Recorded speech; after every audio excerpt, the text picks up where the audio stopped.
Muy bien, muchísimas gracias. Voy a alegar por la defensa de Franco Luciano Sorsoli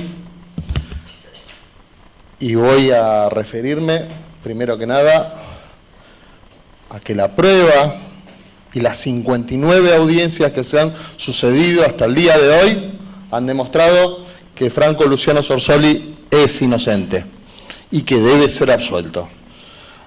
He repartido mis argumentos y mi discurso en dos partes. Como hoy hemos tenido ya las alocuciones de parte de la querella y de dos distinguidísimos colegas, me he atrevido a pedirle al tribunal de dividir en dos mi alocución. Primero 1 hora y media y luego 1 hora y media la jornada restante. ¿Y por qué va a ser esta locución dividida en dos? Primero, obviamente, para que todos podamos conservar la atención respecto de cosas muy importantes que voy a decir que se han vertido en este proceso. Y segundo, porque quiero dividir la parte probatoria de lo que se trata la parte de derecho. En estas jornadas hemos observado 280 testigos. Lo sé porque preparando este alegato los conté.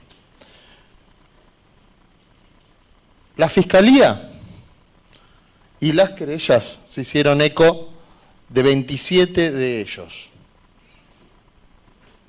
que eran detenidos de la comisaría y de la doctora Virginia Kramer.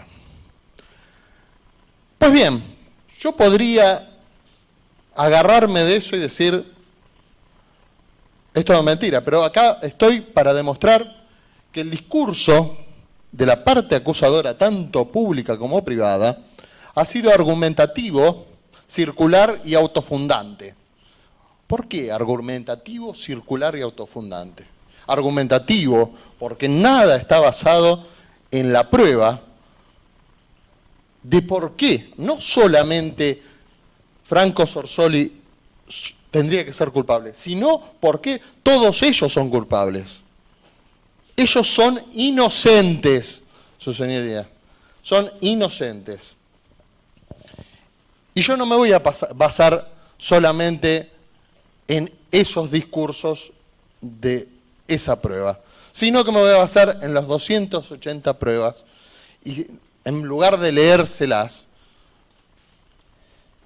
esas pruebas las hemos vivenciado aquí. Entonces las voy a poder referir una por una y no soslayadamente. En cuanto a la inocencia de mi defendido, la puedo probar porque sé que es una persona íntegra, sé que es una persona que la conozco a través de mi familia y sé que es una persona que puedo defender. Y aunque ustedes pueden saber, y obviamente la parte querellante también, yo he formado parte de la querella en varios juicios de lesa humanidad. Jamás defendería a alguien que sé que cometió el delito aberrante de la desaparición forzada de personas. Jamás.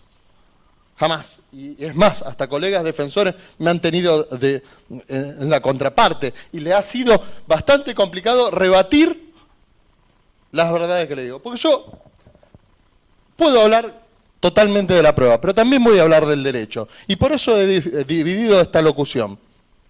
¿Por qué voy a hablar del derecho? Porque para la desaparición forzada de personas tienen que darse los requisitos del tipo.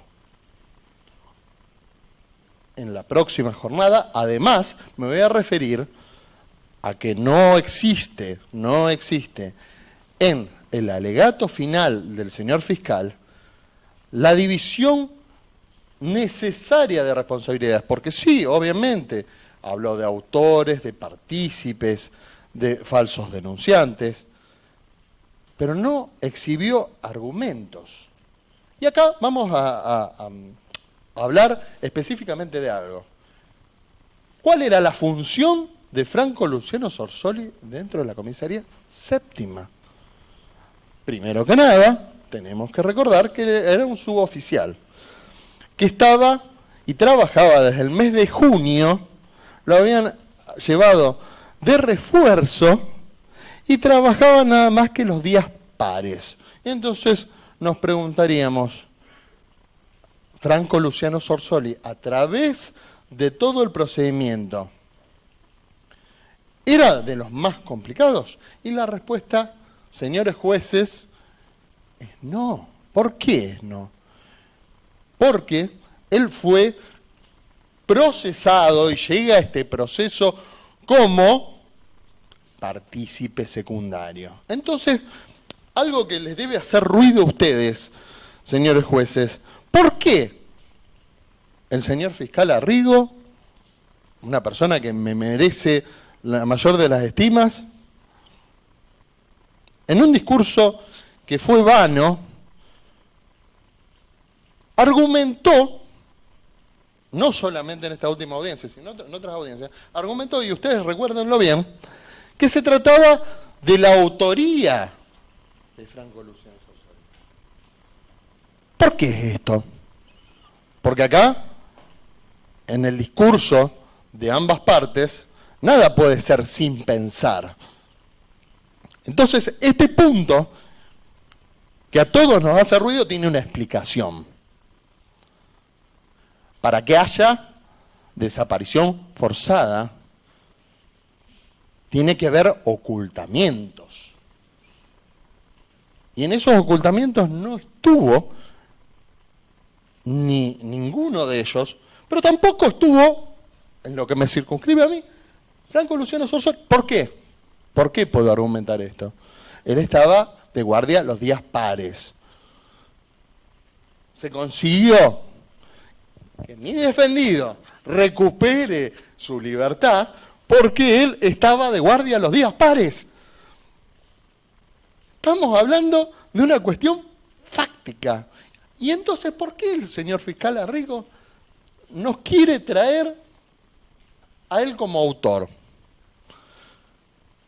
Y es claro, señores jueces, porque lo que tienen que argumentar, que se había olvidado la Fiscalía al momento de elevar la causa a juicio, es que unos argumentan que fue el 6, la querella y la parte acusadora, y nosotros manifestamos en base a documentos, a prueba testimonial y a los argumentos certeros que brindaron los aquí acusados, que la averiguación de antecedentes fue el día 7.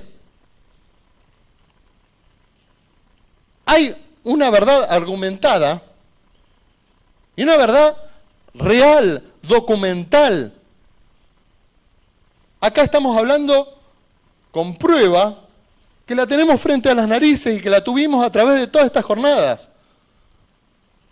Si no, en vano pasamos 59 jornadas escuchándonos, porque, dicho sea de paso, de un lado y del otro, hemos tenido la lealtad procesal de escuchar y preguntar a cada uno de los testigos de las partes, siendo que varios de los testigos de la Fiscalía me sirven de argumento para demostrar que tanto mi defendido como los consortes procesales son inocentes.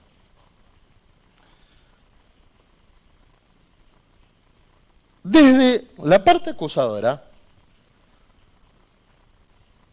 se ha hablado, y más específicamente porque no me gusta hacerlo impersonal, se ha hablado de parte del señor fiscal, el doctor Arrigo, a través del argumento de la doctora Virginia Kramer, que podían haber algunas dudas respecto de la causa de muerte de Franco Casco. Bueno, ¿saben a dónde tenemos, señores jueces y todas las partes que están aquí presentes, saben a dónde tenemos la documentación que nos demuestra que la verdad está de nuestro lado? En la prueba científica. Y la prueba científica es la participación del equipo antropológico forense, y el cuerpo médico de la Corte Suprema de Justicia de la Nación. Y no es una prueba documental solamente, ¿eh? Tuvimos a los profesionales acá, y los profesionales que estuvieron acá nos dieron la razón a nosotros. Es la prueba, por más de que alguno de aquí me lo ha discutido en algún momento en otras causas, la prueba, una vez ofrecida, es del proceso, no de la parte. Entonces, lo siguiente que tengo para decir y para argumentar respecto de la inocencia de mi defendido Franco Sorsoli es que el real día de los hechos, el que me muestra la prueba documental, el que me muestra el libro de guardia, Franco Sorsoli no estaba.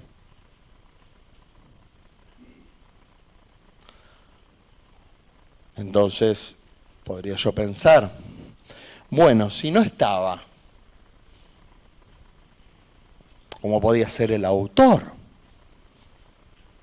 Y acá, obviamente, luego de haber participado del otro lado en varias causas por desaparición forzada de personas, yo les podría decir, es un tipo especial la desaparición forzada de personas. Y acá les voy a contestar, no se dan los requisitos de ese tipo especial. ¿Por qué? Porque ¿qué es lo que ha hecho la parte acusadora? Ha formulado y ha formado un envoltorio en el cual ha incluido una por una los argumentos que tenía. Ha formado una teoría. Y no está mal formar una teoría del caso, pero la teoría del caso se tiene que ajustar a la realidad. Primero que nada, tenemos que recordar qué es lo que investigamos acá. Acá investigamos que en el año 2014 vino un muchacho oriundo de Gran Buenos Aires, que vino a la ciudad de Rosario a visitar familiares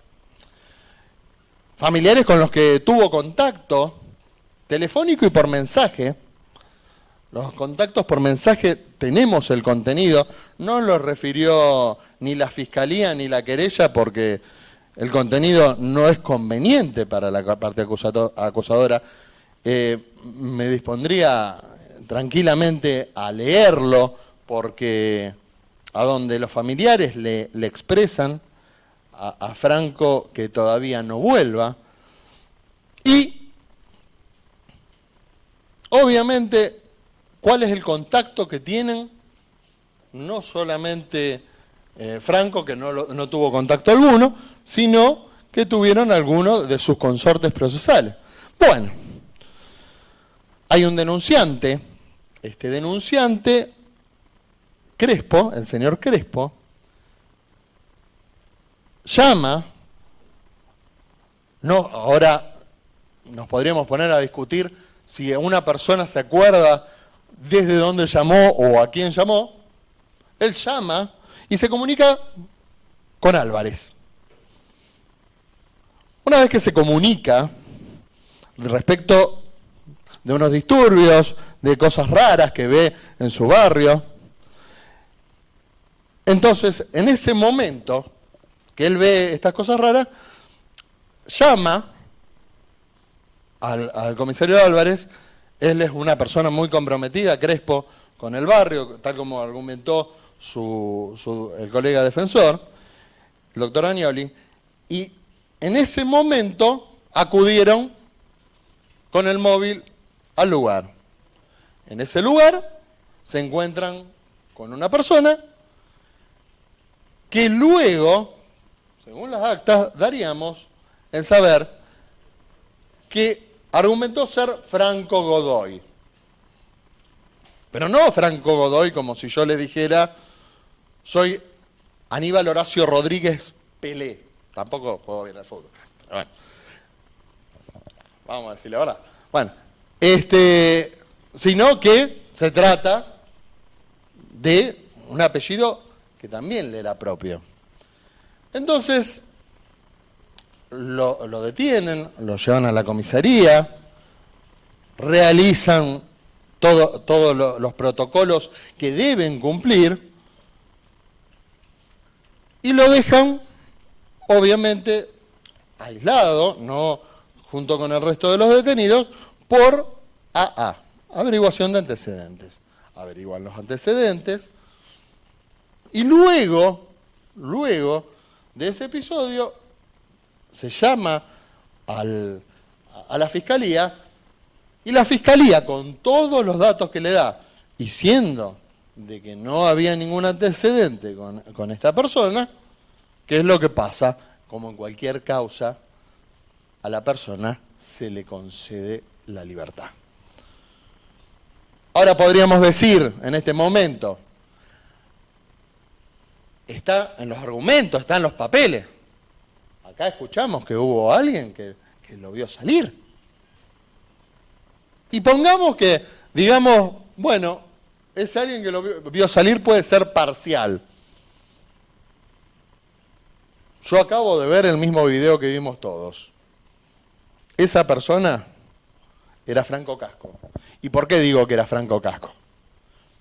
Porque de la parte acusadora nos han dicho que era otra persona que surgió recién ahora, al final de los argumentos.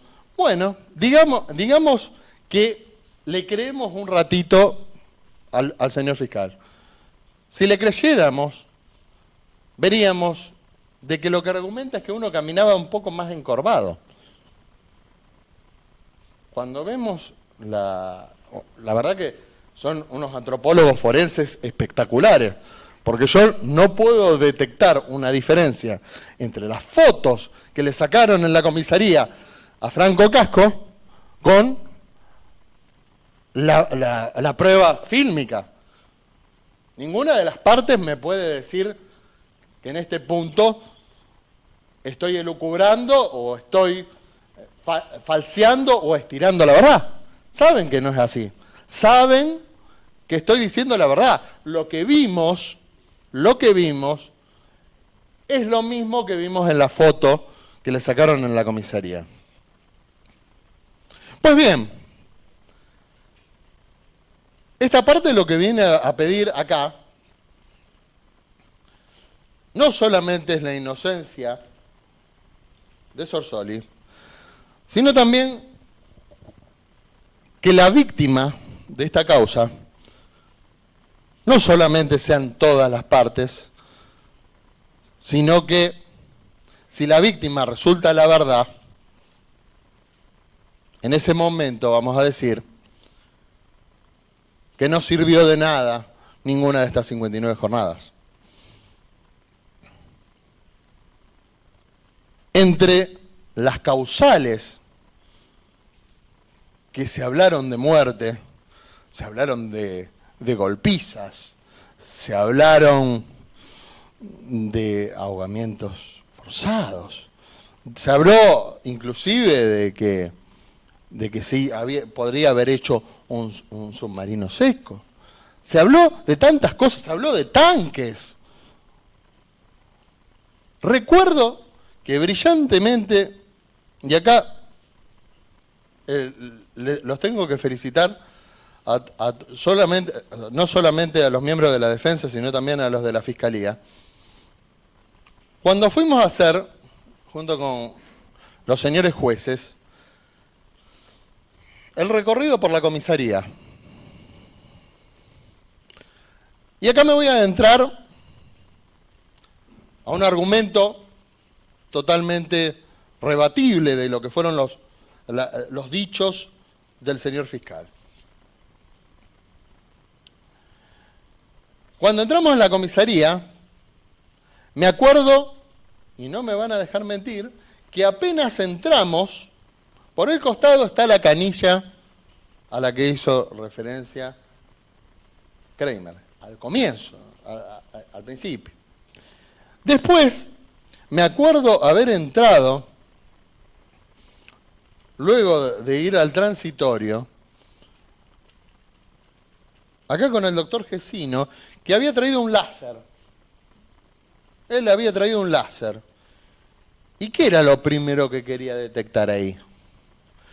Con ese láser, ¿desde dónde y hasta dónde se veía? ¿Por qué? Porque acá escuchamos los testimonios de los 27 detenidos, con todos diferentes argumentos. Todos diferentes argumentos. Ninguno coincidió. Entonces, algunos de ellos refieren que vieron algo. La verdad es que la evidencia física demuestra de que no pueden haber visto nada si ese algo hubiera sucedido. Hemos escuchado también aquí hablar de tanques. Y hay un solo tanque, su señoría, cuando entramos, y no está en el lugar a donde dijo la doctora Kramer. Aquí, palmariamente, vemos que la injusticia está siendo para todas las partes. Y entonces, cuando hablamos de injusticia para todas las partes, a mí que me gusta mucho estudiar los derechos humanos y el respeto, obviamente, a los derechos humanos, siempre me pregunto el por qué. El por qué. Y todavía no, ni siquiera de la parte acusadora o de esta parte se habló del por qué se está llevando a cabo este proceso contra gente que manifiesto. Mi deber para con ustedes es demostrarles que Franco Luciano Sorsoli es inocente. Pero la prueba me ha demostrado que lo que él me decía en privado, y me autorizó a decirlo, que todos sus compañeros eran inocentes, es verdad. Es verdad. ¿Y saben por qué? ¿Qué es lo que ve esta parte? Esta parte ve algo muy conveniente. Luego del episodio triste de la muerte de Franco Casco, porque no deja de ser algo triste y algo doloroso, y por eso me duele cuando veo a los familiares, porque yo sé que ellos lo extrañan. Entonces no puedo decir sino que los acompaño, y que me parece totalmente leal y legítimo que ellos estén tristes. Pero la justicia estuvo en deuda con ellos. No investigó la realidad. Culpó a gente que es inocente, nada más. Nunca vamos a saber qué es lo que pasó con Franco Casco. ¿Y por qué no vamos a saber qué es lo que pasó con Franco Casco? Yo les digo, yo tengo una activa participación en varios juicios a nivel provincial. Y cuando litigo en el provincial, hablo, y como nadie es ajeno, porque esta causa se ha hecho bastante pública, nadie es ajeno del desarrollo de estas audiencias, me he cruzado con gente que ha tenido contacto dentro del Tribunal Provincial con la causa. Y me ha dicho, qué barbaridad que esta gente continúa acusada. Y no estoy hablando de un corridillo. Saben todas las partes que es verdad. Es verdad porque la prueba así lo demuestra. Yo esperaba, inocentemente de mí, esperaba que el doctor Arrigo, como ha hecho en otras oportunidades, lo hiciera también en esta, dijera que no podía acusar. Porque es verdad, en la realidad no podía acusar. Pero ¿dónde está la presión? Volviendo dentro de mi argumento. ¿Qué pasó desde el gobierno provincial socialista luego de que se encarcelara a estas personas que tenemos acá. ¿Qué es lo que empezó a suceder? Sacaron a los presos de las comisarías y de algún modo, sacando a los presos de las comisarías, pudieron manejar desde otro punto el delito. Visiblemente acá estamos de que las circunstancias están peor, no mejor, peor. ¿Y por qué están peor?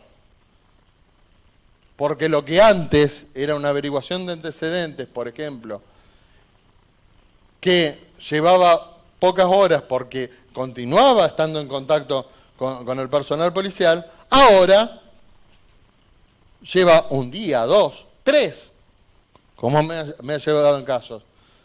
Cosas hasta para nosotros los abogados difíciles de argumentar,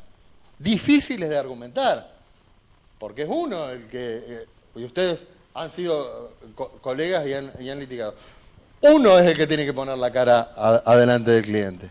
Entonces ahí está el motivo político. La querella del doctor, del aquí presente doctor Campana, refirió al contenido político, por supuesto que es político. Es político en ese sentido. En el sentido de ir hacia una versión sin importar la verdad. Acusando y arruinando la vida de todas estas personas.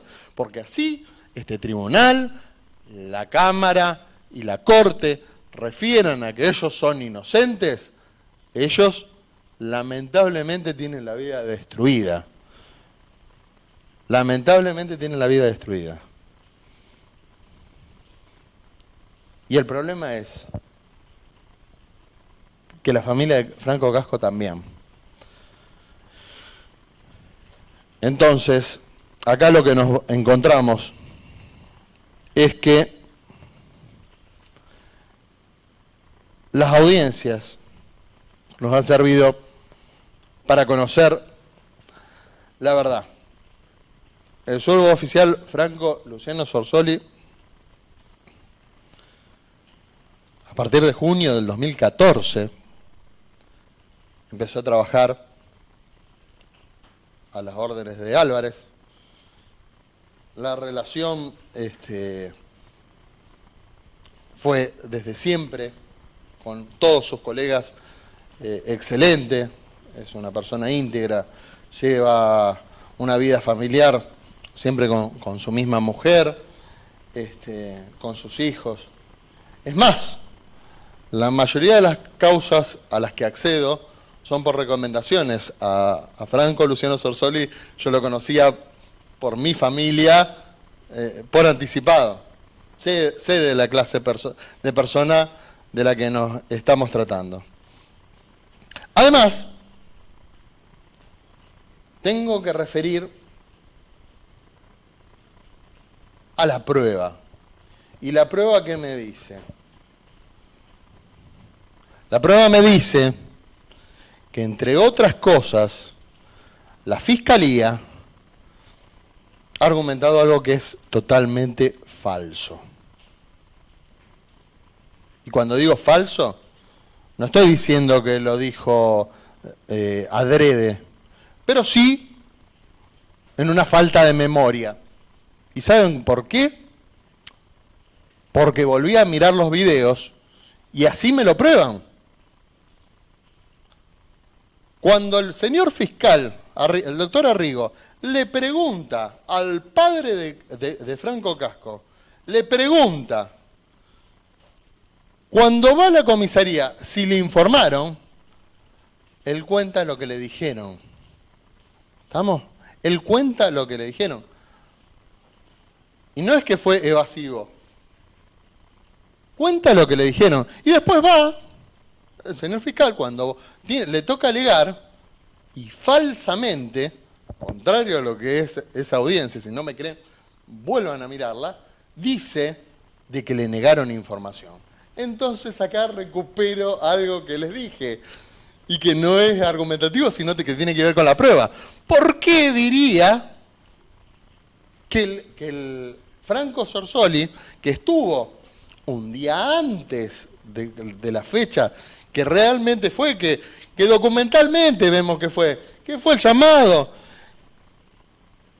En esa fecha, él intenta argumentar de que se falseó todo.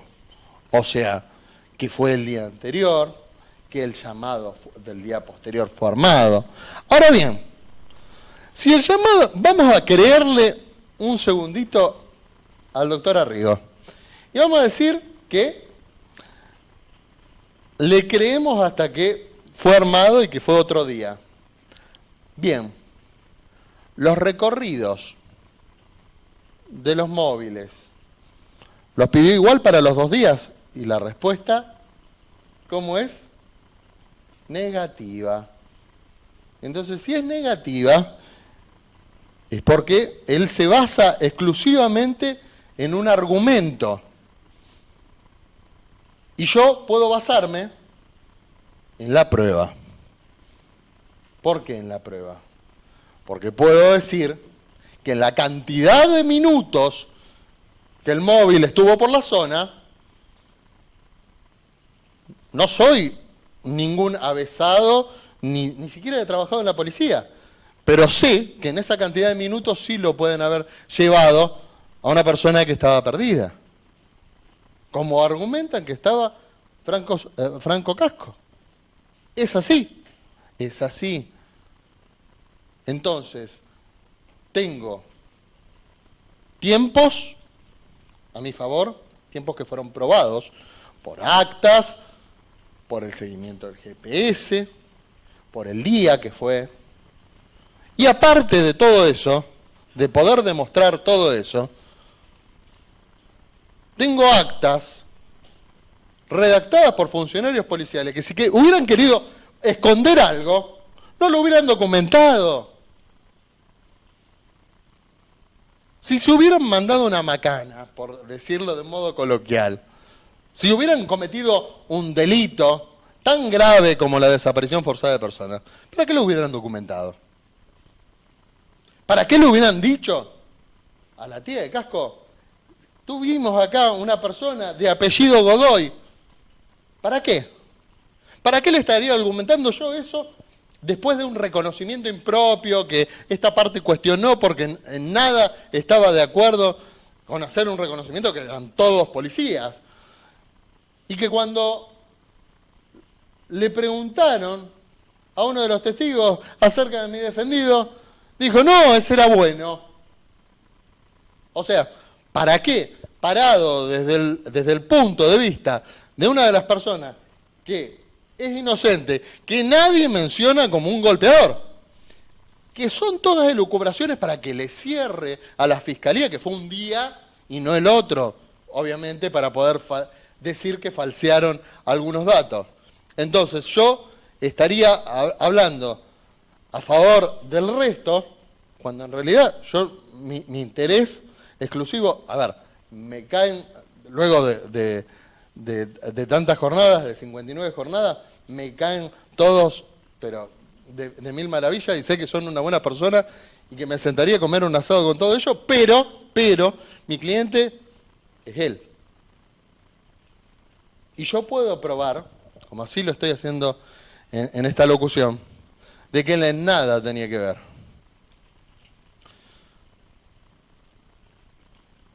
Tenemos que pasar a continuación a otro de los requisitos del tipo. La connivencia de las partes.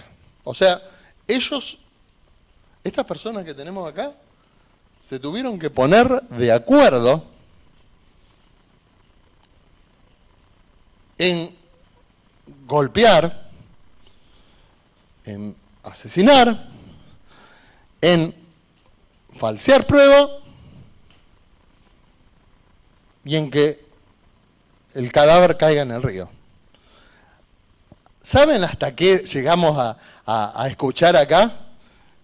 Y se lo conté a mi esposa y no lo podía creer. Hemos llegado a escuchar acá de que aprovecharon, de uno de los testimonios, que aprovecharon un corte de luz de la EPE para sacar a Franco Casco de la comisaría. Primero, no necesitaba un corte de la EPE para sacar a una persona que fuimos en la inspección, nos dimos cuenta que no puede ver nada. O sea, inútil la referencia.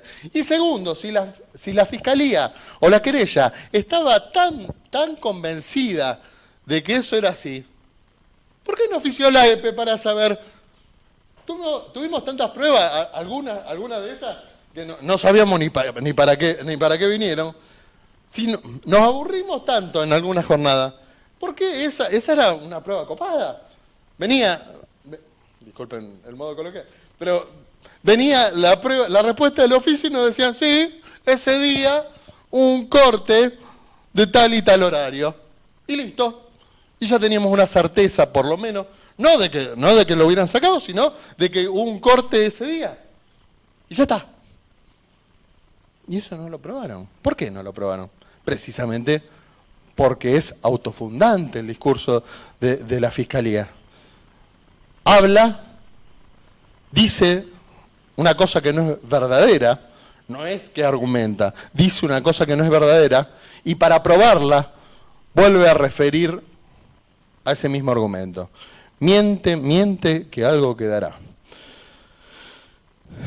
Luego de esta referencia que he realizado, voy a hablar acerca de otro testimonio en el cual uno de los detenidos refiere a que habla a la distancia. Eso hasta ahí se lo puedo creer porque, o sea, el sonido se propaga en el viento. Y que en un momento refieren entre sí que se trata de Franco Godoy. Yo pensé que era Franco Godoy. Por un amigo mío. ¡Qué casualidad! Un amigo que se llama como él dijo que se llamaba. Y dice que después refirió que era Franco Casco. Esas dudas. Aparte, qué bárbaro. Yo lo felicito a la felicito a la Fiscalía. Ojalá, todas las veces, ustedes saben que no empecé a patear este Tribunal Federal el día de ayer, todas las veces que he querido que la Fiscalía le crea a mis imputados, ojalá le hubiera creído a los reos siempre así. Es más, los miro ahora a los señores defensores oficiales y sé que ellos desearían con toda su alma que la Fiscalía les creyera como le cree a esta gente como si fuera la Biblia. Y son delincuentes. Mientras que, por el otro lado, acá, yo atrás, veo auxiliares de la justicia que se juegan el lomo por un sueldo que no es el que corresponde. Y que yo sería el primero, obviamente que no hubiera defendido a ninguno de ellos, si me hubiera convencido de que ellos habían cometido algún delito de desaparición forzada. Renglón seguido y expreso mi postura. Coincido con la querella de la doctora Evangelina en el sentido de que en democracia se puede hablar de delitos de lesa humanidad, obviamente, pero ¿por qué no acá? No acá porque no hay motivo para que una persona que ellos no conocían, porque esa es una realidad, ellos no lo conocían, que entró por averiguación de antecedentes, es una cosa de nada, que se hicieron las consultas, que salió caminando, que vimos que estaba caminando perdido cerca de la cancha del Central, y apareció 22 días después flotando en el río. La Fiscalía se ocupó de documentar qué había pasado entre esos días. No investigó absolutamente nada respecto de eso.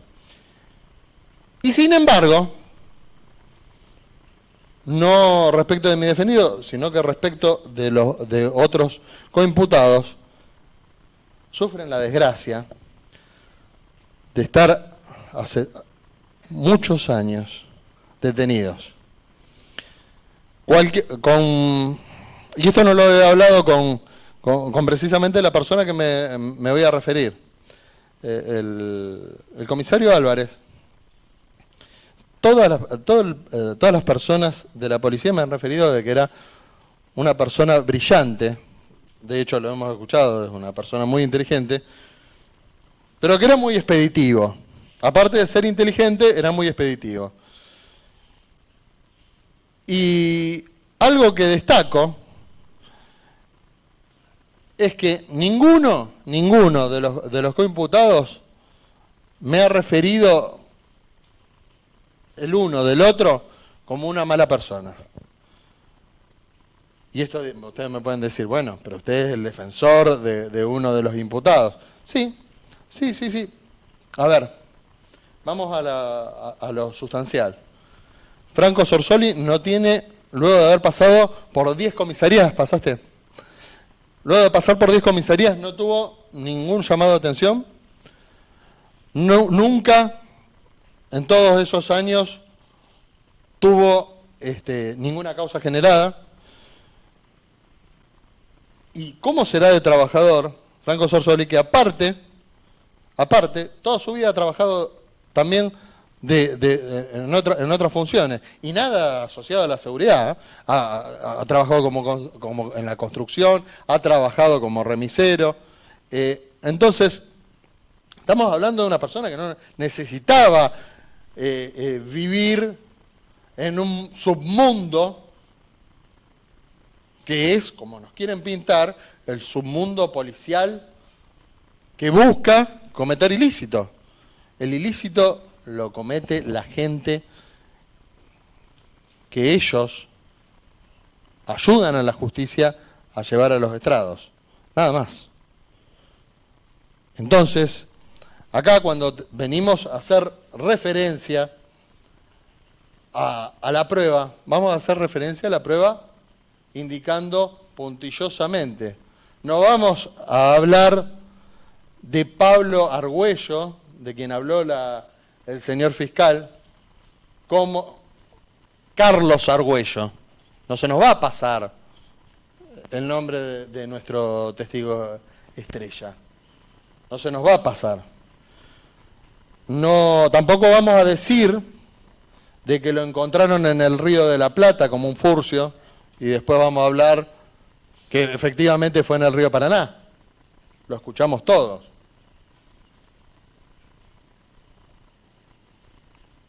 Cuando uno cuenta una historia, la historia la puede ubicar a donde quiere y con los actores que quiere. Y eso fue lo que escuchamos de parte de la Fiscalía. Acá estamos hablando de verdades. Y respecto de estas verdades, tenemos que hablar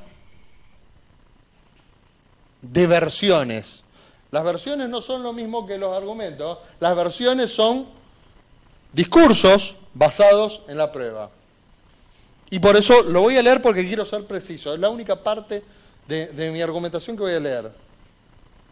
La versión de todos ellos sostiene, porque consta en el acta de procedimiento, que Franco Casco fue detenido 13:15 horas del 7 de octubre y liberado 22:05 del mismo día. Esa es la realidad. ¿Vieron? Es fácil. Nos referimos a un hecho concreto. Lo que dicen los documentos, lo que vieron cuando estaba saliendo de la comisaría. El video, la compatibilidad del video con la foto. Los horarios de salida y de entrada de cada uno de ellos. El hecho de que, pasado el tiempo, y hay muchos de ellos que, con gente que está detenida y que no concurre a esta sala de audiencia, han mantenido coherencia en sus relatos. Acá no hay 19 versiones de los hechos por parte de la parte acusada. Acá hay una sola versión de los hechos que es la verdad. La verdad es algo en lo que es muy fácil ponerse de acuerdo, señores jueces. La verdad es algo que nos avala, sobre todo en esta causa. Acá estuvimos hablando al doctor Álvaro Campos y al doctor Apanovich. Dos profesionales intachables, que no podemos decir de que de alguna manera haya favorecido a cualquiera de nosotros que pateamos el tribunal provincial, sino que sabemos que son implacables. Yo escuché el testimonio de ellos. No son funcionarios corruptos. Son gente que vino a hablar con la verdad.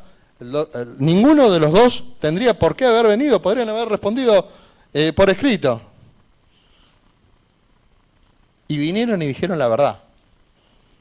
¿Por qué?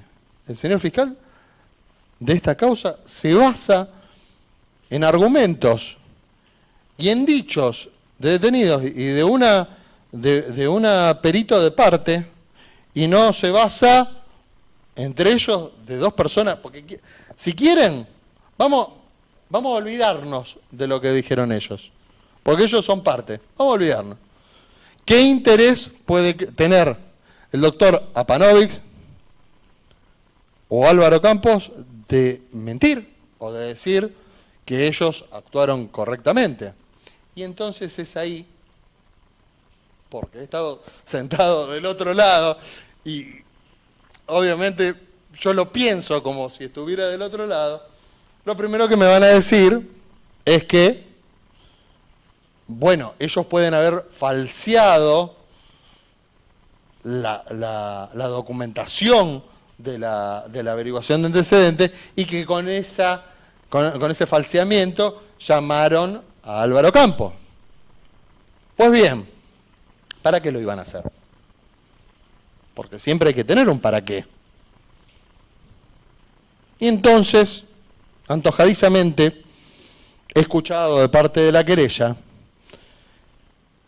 que es una actividad permanente de la policía de Santa Fe el intentar divertirse de alguna manera con eso.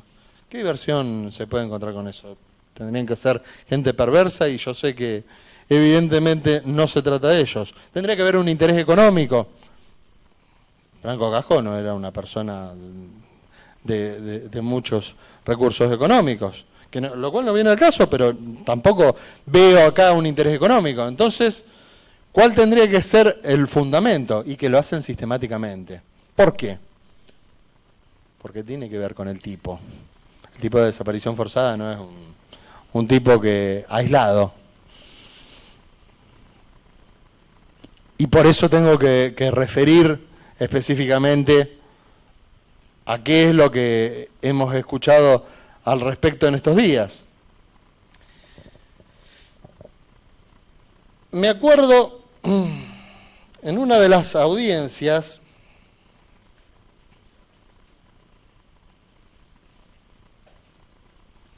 le preguntaron a Álvarez, no quiero decir una audiencia por la otra, le preguntan a Álvarez, y lo tengo acá para leer, ¿ocultamiento? No sé de dónde salió esa fantasía. Fueron 4 años esperando para llegar a esto. ¿Y esto qué es? Esto es jornadas en las que hemos hablado de la prueba y que la prueba de la Fiscalía ha sido la prueba más contundente y más fuerte para esta defensa. Se habló acerca de la abulsión, porque quiero ser apropiado, y esto no es que yo sea un sabiondo, sino porque lo aprendí en audiencias como esta, la abulsión de los 3 dientes, y se argumentó de que era por una golpiza, etcétera, etcétera. Y luego vinimos acá y escuchamos a los peritos que no era así. Tenemos una diferencia ahí, una de las tantas diferencias con la doctora Virginia Kramer, que obviamente habla de esa abulsión, pero que su opinión sería similar a la que podemos tener cualquiera de nosotros, porque no es odontóloga. No un perito odontológico. Entonces, es así que cerrando ese episodio tenemos que hablar específicamente de ello. También quería recordar algo que pasó en la tercera jornada del juicio, y me estoy refiriendo no sincrónicamente ni cronológicamente, sino en base a lo que es la argumentación de esta parte, porque me gusta mantener una base argumental basada en la prueba.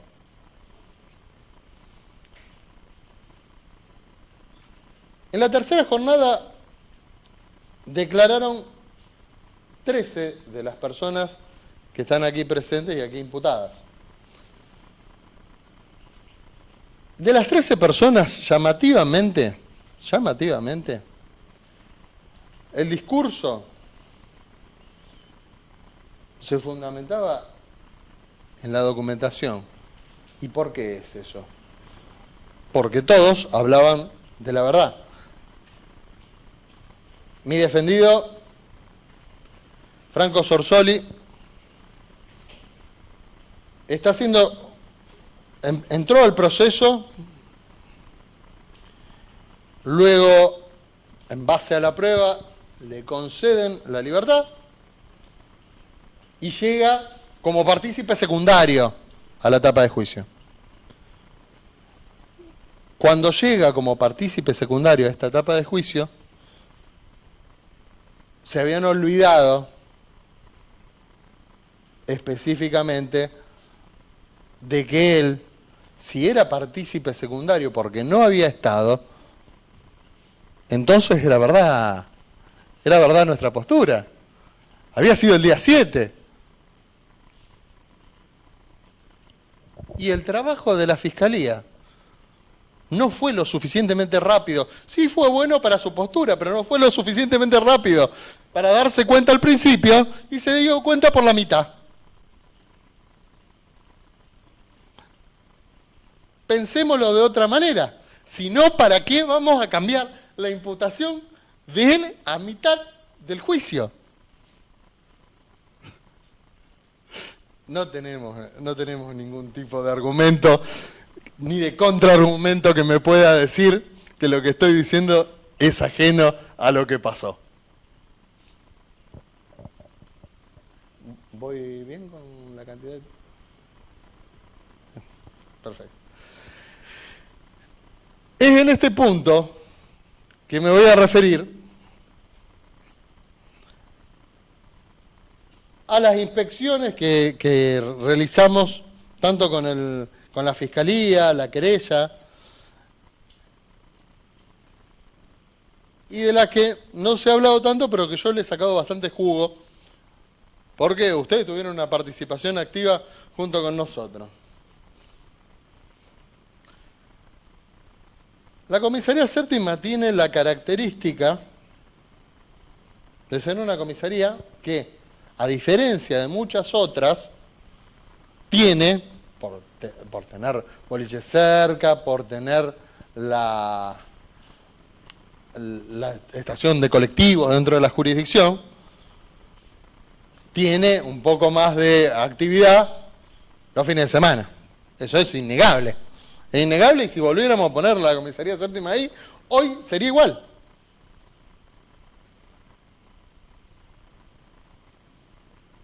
La distribución que nosotros vimos en el croquis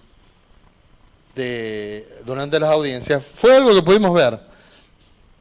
De un lado, de una de las puertas, ingresamos a la comisaría, y una vez que ingresamos, nos encontramos con oficinas donde están los funcionarios policiales más de rango más elevado. Por aquí, por la otra puerta, por el otro portón, entramos y aquí abajo nos encontramos con la canilla que habíamos mencionado. Transcurrimos por un largo pasillo y nos encontramos con un pequeño patio. Allí ingresamos a la oficina de guardia. Y luego, por detrás nos encontramos con el sector que está separado, sector de penales, que había 2 penales y un transitorio. En el transitorio es a donde estuvo demorado durante pocas horas Franco Casco.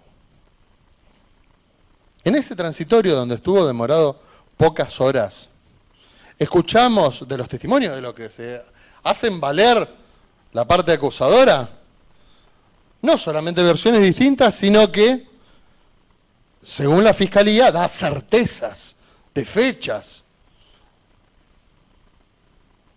No hay que ser un genio para darse cuenta que las personas que estuvieron detenidas y que estuvieron hablando acá no se acordaban ni siquiera la época en la que había estado detenido ahí. ¿Cómo se podía recordar de un día en el que no sucedió absolutamente nada? Y vamos a poner en tela de juicio inclusive esta aseveración que he realizado. ¿No tenían visitas esos detenidos? ¿Por qué inmediatamente a las visitas, no le digo a la policía, ¿por qué inmediatamente a la visita no le dijeron, che, mirá lo que está pasando acá? El otro día fajaron a uno y se lo llevaron. No pasó nada de eso. ¿Y cómo estoy seguro de que no pasó nada? Primero, porque no hubo ninguna denuncia.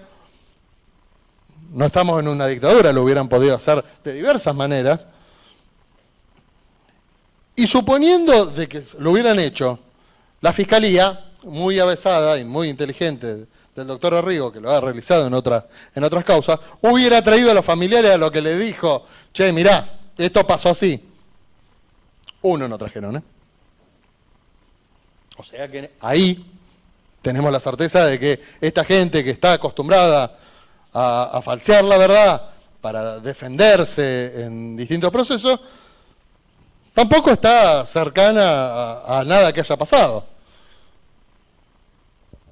Escuchamos a gente intachable y a gente que ha sido condenada por la justicia. Condenado, porque, o sea, dentro de los que trajeron acá, ninguno es un simple procesado o una averiguación de antecedentes. No, estamos hablando de gente que estuvo condenada en otras causas. Entonces, estamos hablando de gente que no tiene una moral intachable y aparte de que no tiene una moral intachable, que es de muy floja memoria. Floja memoria porque no sabe en qué momento estuvo detenida en la comisaría séptima. Y no solamente no tiene esa certeza, tampoco hicieron referencia a acontecimientos que nos den fecha cierta a las conversaciones que dicen haber tenido.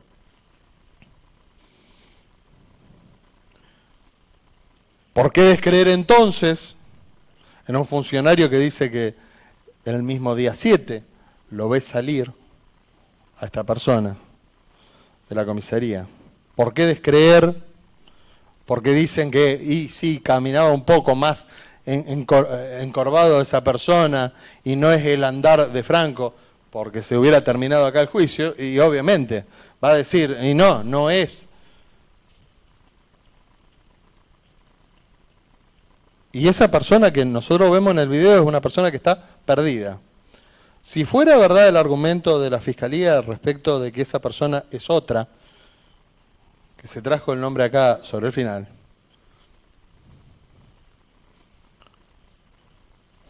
nos daríamos cuenta de que hubiera habido un golpe de efecto terrible, ¿eh? Lo hubieran traído acá a sentarse. Es más, yo creo que nos hubiéramos quedado atónitos si era igual, o era un... Pero no lo trajeron. ¿Saben por qué no lo trajeron? Porque no les servía la argumentación.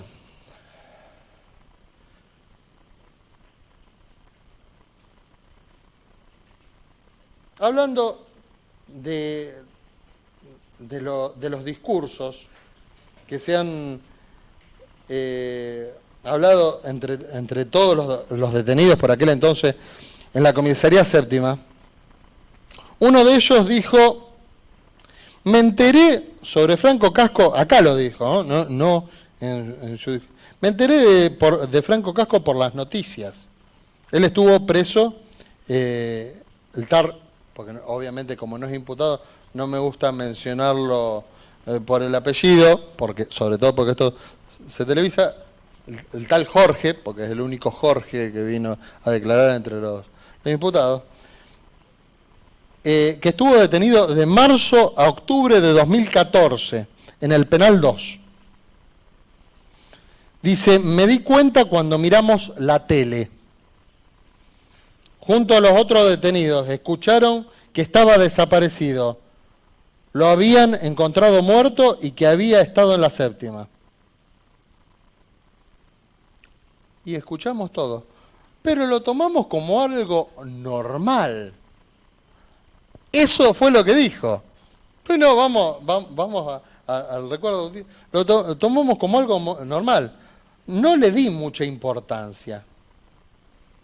Yo no lo vi ni escuché.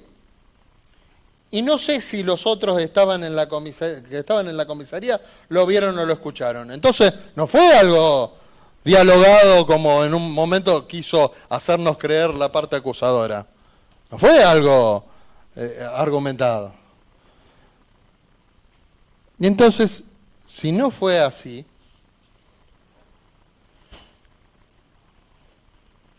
tenemos que escuchar que esa persona también nos dijo que todos los días iban muchas personas, y muchas personas detenidas. A los que llegaban por averiguación de antecedentes, los metían en la jaulita. Y a veces había gritos desde allí, y ahí me voy a plantar.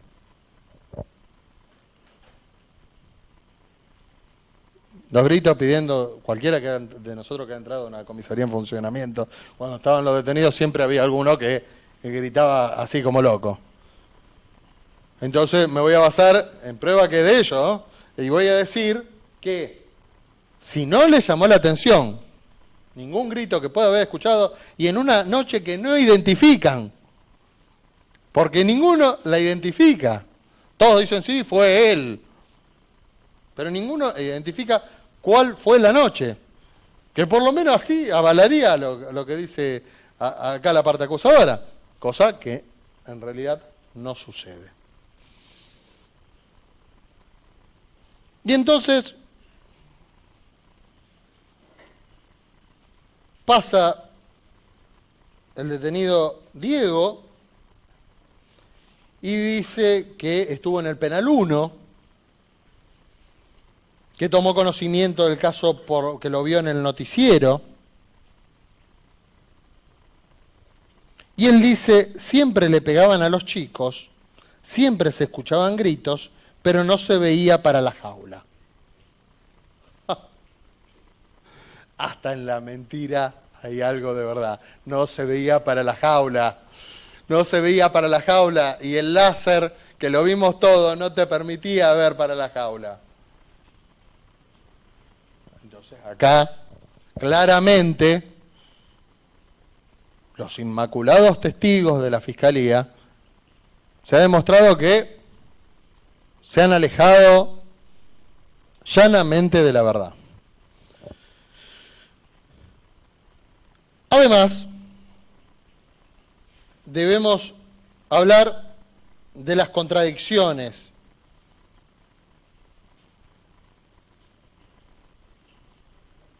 En esta causa se dijo, entre otras cosas, al hablar de la prueba documental y la prueba médica, de que se ha reiterado varias veces porque estaba contradicha por la Fiscalía varios de los resultados, no obviamente el decoro de quienes realizaban los exámenes, sino los resultados. Se llegó a dudar en alguna de esas pruebas acerca de la certeza, inclusive hubo problemas, y no me van a dejar mentir ninguna de las partes, con la cantidad de pruebas que había para evaluar en el examen microscópico. Y por ejemplo, y aquí me voy a una de las pocas partes que voy a leer, porque no soy médico y podría llegar a faltar a la verdad. Dice respecto al examen de microscopía: el pulmón presenta marcada putrefacción, no obstante ello, en escasos campos se puede visualizar sobredistensión, ruptura de tabiques alveolares, adelgazamiento de los mismos, ver microfotografías del informe original.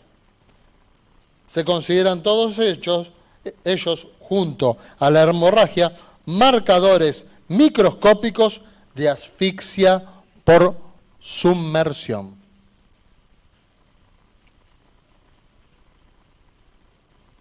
Acá estamos hablando de que vino Daddario y expresó, con la certeza que le da la Lex Artis, volvió a repetir esto. O sea que parte de la argumentación de la parte acusadora, que no me quedó en claro respecto a alguna de las querellas, cuál era la teoría de cómo había fallecido Franco Casco, entonces esta parte no me la logran explicar.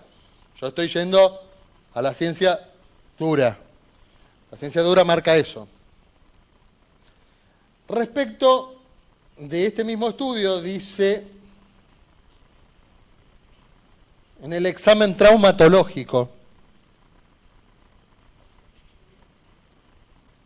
a la inspección, este cadáver no presenta injurias médicas. A la inspección, este cadáver no presenta lesiones. En el examen radiológico no se detectan lesiones secuelares. Se solicita informe.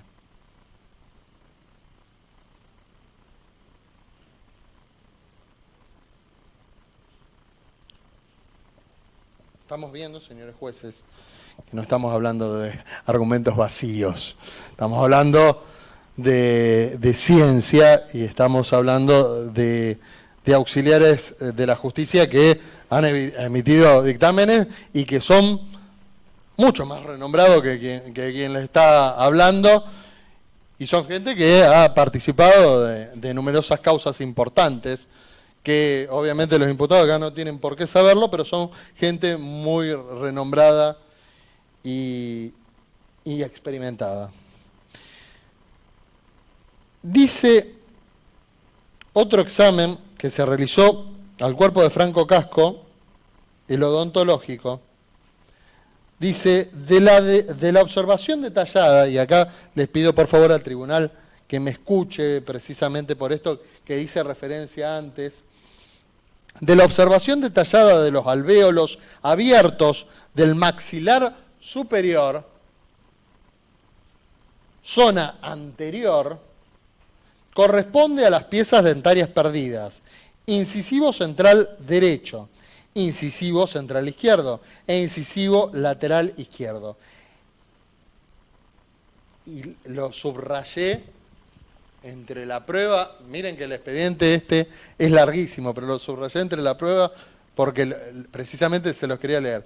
Este tipo de lesión ósea en la tabla ósea externa de los 3 alvéolos relaciona la pérdida de las 3 piezas dentarias con trauma, acompañado de avulsión espontánea de los 3 dientes, correspondiendo a lesiones vitales.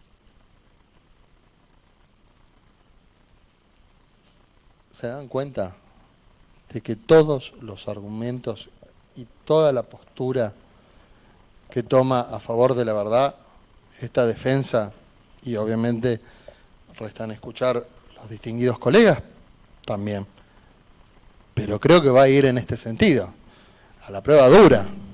La prueba dura manifiesta de que, primero, no hubo golpiza, no hubo encono con Franco Casco, que era Franco Godoy.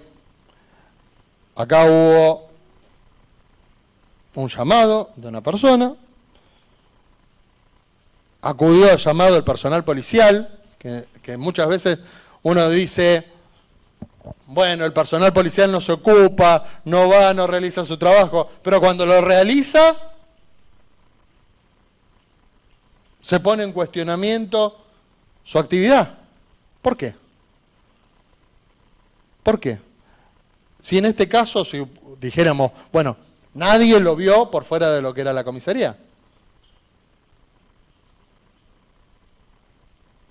Lo vieron salir y lo vieron cerca de la cancha de Central. O sea, lo vieron fuera de la comisaría. Respecto a la continuación de lo que es la prueba, vamos a hablar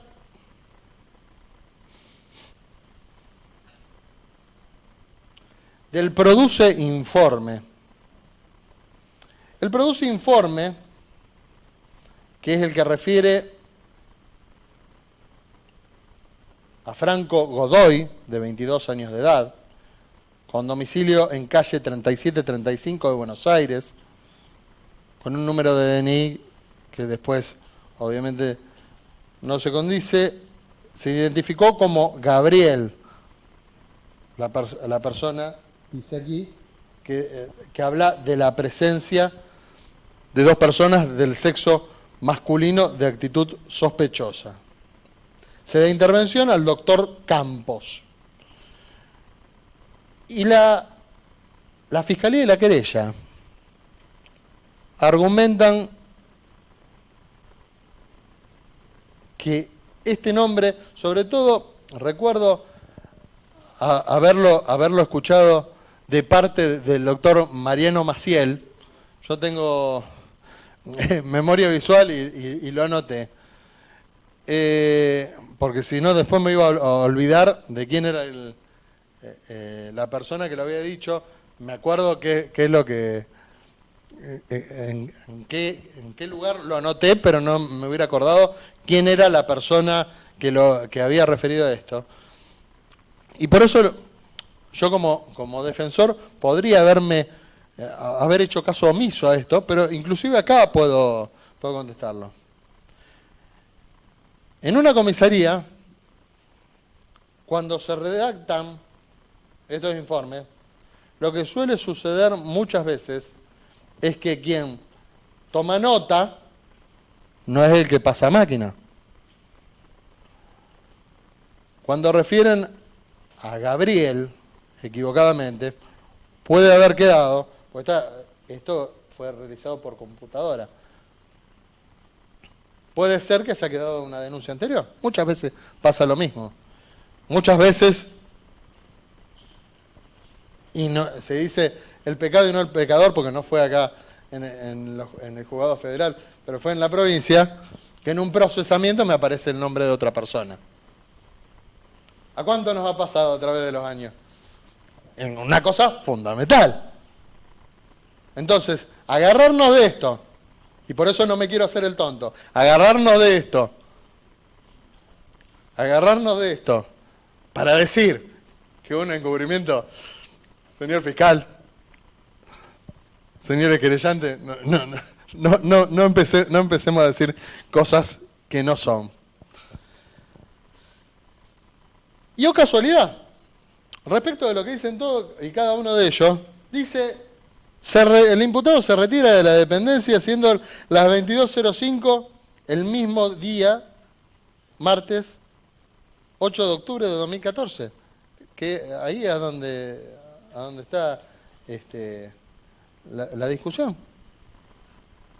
¿Por qué? ¿Por qué hay una discusión?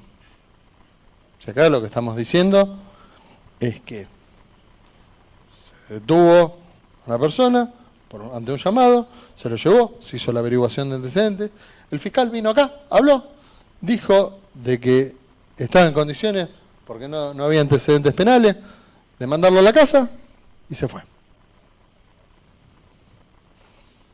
¿Qué es lo que sucedió en el medio? Miren,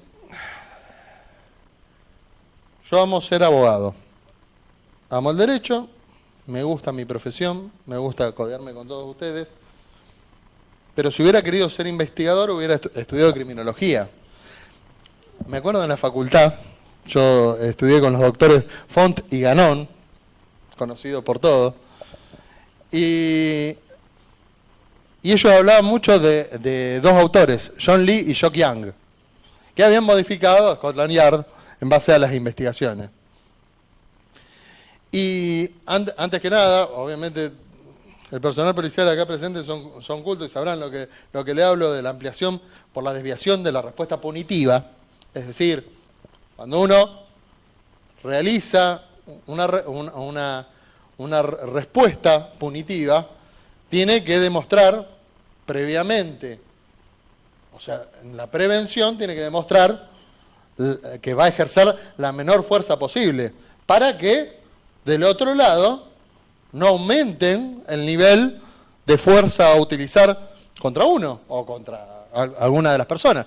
Ustedes lo saben bien que todas las tendencias globales van en este sentido. Entonces, ¿por qué con una persona que no estaba armada?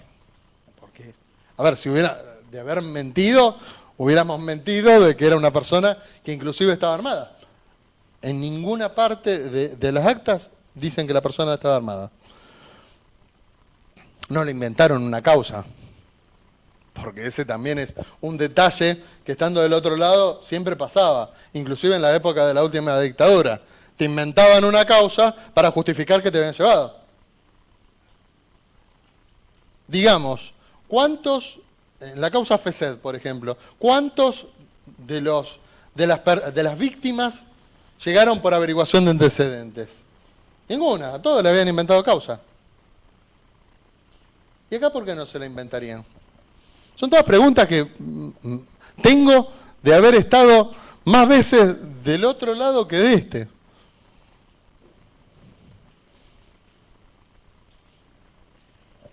Y es ahí a donde tengo que traer otra parte de la prueba, que es cuando dicen: la policía tiene el poder de la vida y la muerte.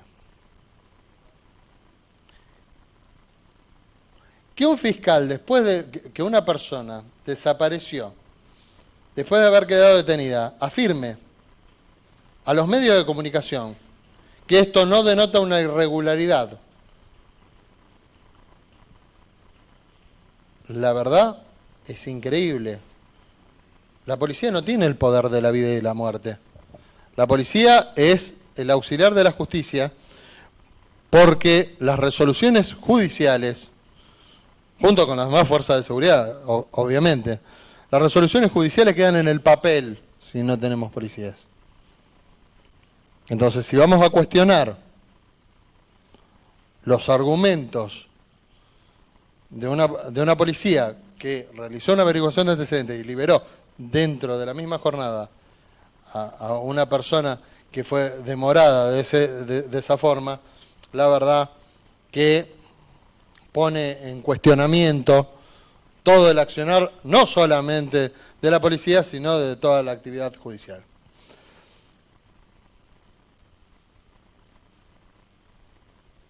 ¿Qué se argumentó de parte de la Fiscalía? Que cuando aparece el cuerpo de Franco Casco, la aparición del cuerpo de Franco Casco había sido luego de un silencio oficial. Y acá tengo que hacer referencia a algo que escuchamos todos. La familia, cuando fue a averiguar, a los 2 días, y le pregunta si había estado por ahí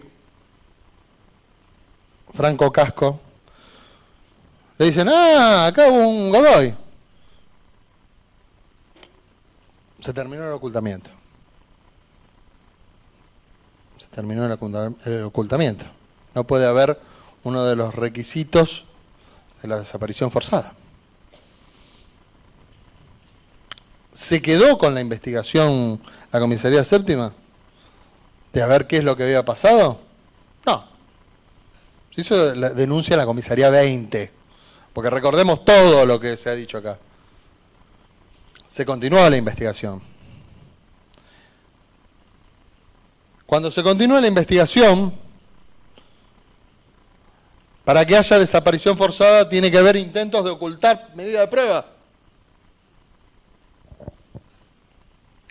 ¿Nos dijeron cuáles son las medidas de prueba que habían ocultado en el transcurso de esos días? ¿Es un requisito del tipo? No. No nos dijeron qué es lo que ellos habían ocultado. En qué se habían confabulado, en qué se habían organizado para cometer el supuesto ilícito. ¿Y aquí quiénes tenemos imputados? Porque digamos, usted doctor Rodríguez, porque usted está defendiendo a Sorsoli. Bien. ¿Aquí solamente tenemos el personal del 6 o también tenemos el personal del 7? Los tenemos a todos. Los tenemos a todos. Y los tenemos a todos porque ellos tampoco tienen del otro lado certeza de que lo que están diciendo que fue otro día sea verdad. Y en el medio de esta argumentación tengo que referirme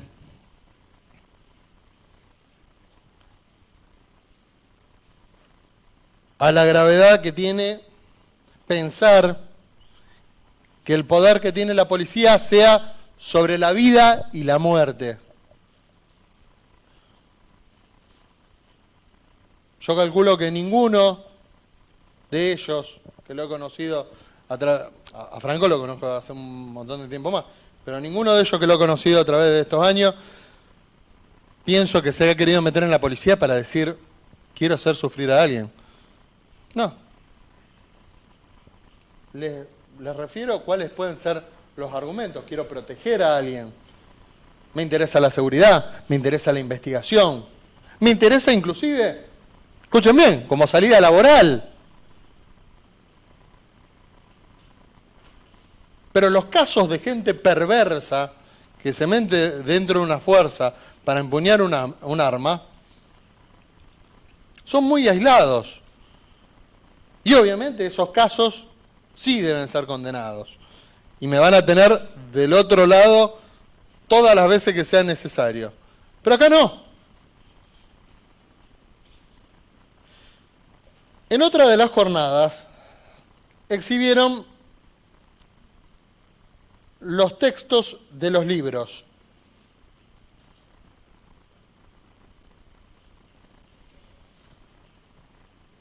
Los imprimí para que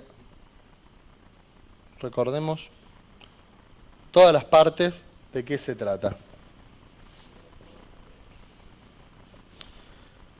En estos libros claramente surge qué es lo que había acontecido en las jornadas. Y se argumenta, entre otras cosas, el tema del horario. Dice, bueno, el horario puede estar mal puesto en el margen y se estila ponerlo de esa manera. Y obviamente que es así, porque la escritura del libro, hasta tanto no sea digital, Yo lo vivo por mi esposa, que es médica neonatóloga, o sea que vive de guardia. Cuando está de guardia. ¿Y cómo se anotan las historias clínicas? Se nota lineal y cuando te olvidas de poner algún detalle, lo pones en el medio. Eso hasta la historia clínica digital. Ahora, si hiciéramos el libro de una comisaría de manera digital, inclusive podríamos saber hasta en qué momento ponemos el input. O sea, en qué momento insertamos el dato. Y eso no hay que ser experto para saber que es así.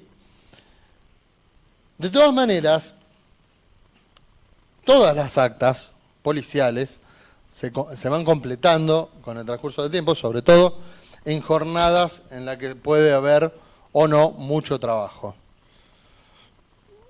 Escuchamos a través de varios testimonios de los imputados cómo se desarrollaban esas actas y cuál era el contenido que consignaban. También estuvimos con gente que eran veedores, ¿se acuerdan? Que vinieron acá y eran veedores, o sea, eran quienes controlaban a la comisaría, que directamente no pertenecían a la comisaría, y ellos nos trajeron un detalle importante. Una persona que venía desde afuera dijo de que no había novedades. Y entonces, del otro lado, el doctor Arrigo preguntó, una pregunta que hubiera hecho yo si hubiera estado del otro lado. Pero no había novedades porque usted entraba y controlaba. No había novedades porque me entrevisté con el personal y de esa manera supe que no había ningún tipo de problema. Entonces, de esa manera, puedo argumentar de que inclusive la mirada desde afuera marcó de que tanto el personal policial como quienes debían controlarlo, supieron que ese día, el día 6 y el día 7, no pasó absolutamente nada fuera de lo que fuera la normalidad.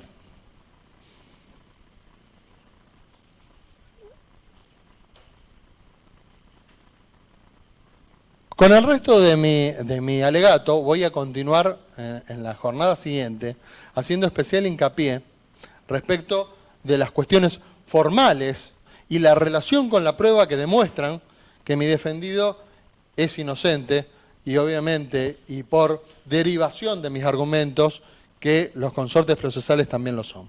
Muchas gracias. Gracias a usted, doctor. Entonces damos por concluida la jornada. Secretaria. 31. El día 31, entonces nos volvemos a encontrar. Buenos días. Hasta luego. Buen día. Miércoles. Señores jueces.